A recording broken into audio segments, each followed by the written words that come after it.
Dans un village côtier du Sénégal, au cœur de la Casamance, vivait un jeune homme nommé Moussa. Fils d'un pêcheur, Moussa avait grandi avec le murmure incessant de la mer et le chant des oiseaux de mer. Mais la vie dans le village était difficile, les opportunités se faisaient rares, et la pauvreté pesait sur chaque souffle.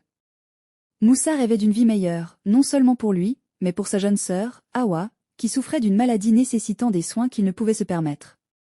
Un soir, sous le ciel étoilé, Moussa partagea son rêve avec son père, Babacar. « Papa, je veux aller en Europe.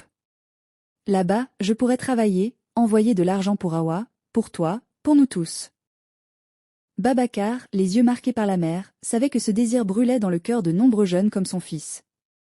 Il tenta de dissuader Moussa, lui racontant les histoires de ceux qui n'étaient jamais revenus, mais le désir de Moussa était plus fort que la peur. Moussa se lia avec un groupe de jeunes, tous poussés par la même espérance. Ils décidèrent de payer un passeur pour une traversée de 15 jours vers le Maroc, la première étape de leur voyage vers l'Europe.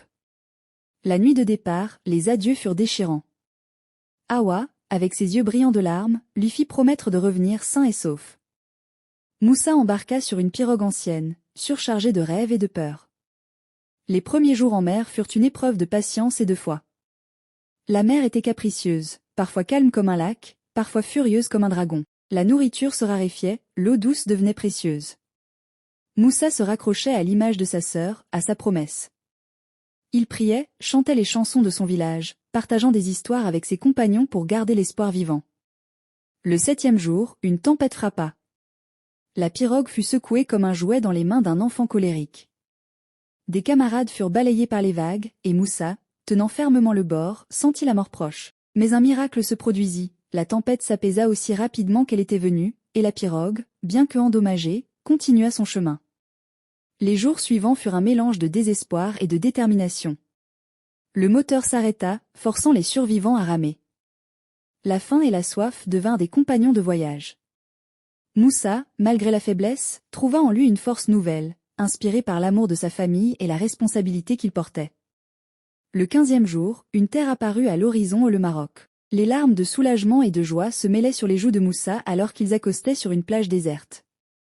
Ils avaient survécu, mais la partie la plus difficile était à venir. Moussa savait qu'il devait continuer vers l'Europe, mais il avait appris une leçon précieuse, la valeur de la vie, l'importance de chaque moment, et la force indomptable de l'amour familial. Moussa envoya une lettre à sa famille, racontant son aventure, promettant de revenir un jour.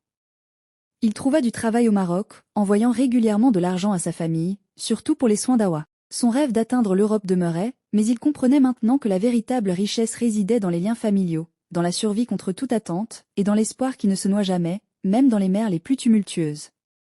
Ainsi, l'histoire de Moussa devint une leçon de courage, de sacrifice, et d'amour inconditionnel pour ceux qu'il avait laissés derrière lui, un rappel poignant que parfois, le voyage le plus difficile est celui qui nous ramène à l'essence même de notre humanité.